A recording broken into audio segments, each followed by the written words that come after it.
दुनिया का मुंह नहीं ताकेंगे, घर में बनाएंगे 5वीं पीढ़ी के लड़ाकू विमान। रक्षा मंत्री ने बता दिया मोदी सरकार का संकल्प। भारत ने 5वीं पीढ़ी के लड़ाकू विमान देश में ही बनाने की ठान ली है। रक्षा मंत्री राजनाथ सिंह ने कहा कि रक्षा क्षेत्र में घरेलू उत्पादन 1.27 लाख रुपए करोड़ को पार कर गया है और अगले साल 1.6 लाख रुपए करोड़ पहुंचने का लक्ष्य है। रक्षा उत्पादन में निजी क्षेत्र की भागीदारी को बढ़ावा दिया गया है। मोदी सरकार मेक इन इंडिया अभियान के दम पर आत्मनिर्भर भारत अभियान का लक्ष्य पूरा किए जाने पर जोर दे रही है। रक्षा क्षेत्र में आत्मनिर्भरता के लिए अब प्राइवेट सेक्टर की कंपनियों के लिए भी संवेदनशील माने जाने वाले क्षेत्र भी खोल दिए गए हैं। इस बीच रक्षा मंत्री राजनाथ सिंह ने कहा है कि सरकार 5वीं पीढ़ी के लड़ाकू विमान देश में ही बनाने का संकल्प ले चुकी है। एरो इंडिया शो से एक दिन पहले रक्षा मंत्री राजनाथ सिंह ने रविवार को ये बड़ी घोषणा की। उन्होंने बताया कि भारत ने 5वीं पीढ़ी के लड़ाकू विमान देश में ही बनाने का पक्का इरादा कर लिया है। यह एरो इंडिया शो खास है क्योंकि इसमें 2 ताकतवर 5वीं पीढ़ी के लड़ाकू विमान अमेरिका का F-35 और रूस का Su-57 दिखाई देंगे। प्लीज सब्सक्राइब एंड फॉलो पर चिन्ह। भारत में बन रहे आधुनिक प्लेटफॉर्म। रक्षा मंत्री ने एयर शो की शुरुआत से पहले बताया, LCA तेजस, LCH प्रचंड और C-295 जैसे आधुनिक प्लेटफॉर्म अब भारत में बन रहे हैं। इसके अलावा हमने 5वीं पीढ़ी के लड़ाकू विमान देश में ही बनाने का दृढ़ संकल्प लिया है। ये उपलब्धियां, जो कभी असंभव लगती थीं, अब हकीकत बन रही हैं।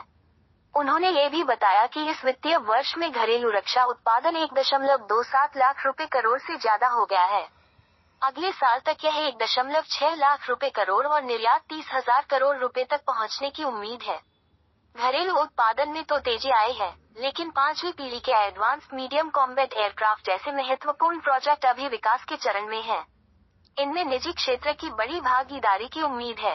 रक्षा मंत्री ने कहा, हमने रक्षा और एरोस्पेस उद्योगों में निजी क्षेत्र को सशक्त बनाने के लिए काम किया है। हमें अभूतपूर्व सफलता मिली है। आज भारत में एक संपन्न निजी रक्षा उद्योग है जिसने खुद को मजबूती से स्थापित किया है और हमारी राष्ट्रीय सुरक्षा में महत्वपूर्ण योगदान दे रहा है।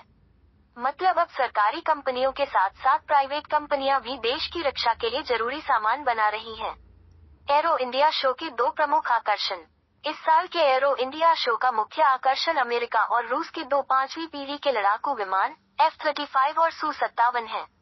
इस आयोजन में 900 से ज्यादा प्रदर्शक हिस्सा ले रहे हैं, जिनमें 150 विदेशी प्रदर्शक भी शामिल हैं। 80 से ज्यादा देशों के प्रतिनिधि भी आएंगे, जिनमें से 30 देश अपने रक्षा मंत्री या किसी प्रतिनिधि को भेज रहे हैं।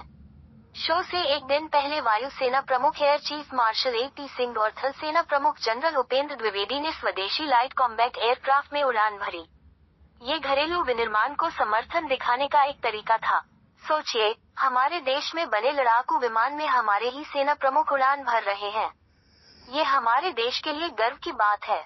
इससे पता चलता है कि हम रक्षा के क्षेत्र में कितनी तरक्की कर रहे हैं। एरो इंडिया शो दुनिया को हमारी बढ़ती ताकत का संदेश देगा।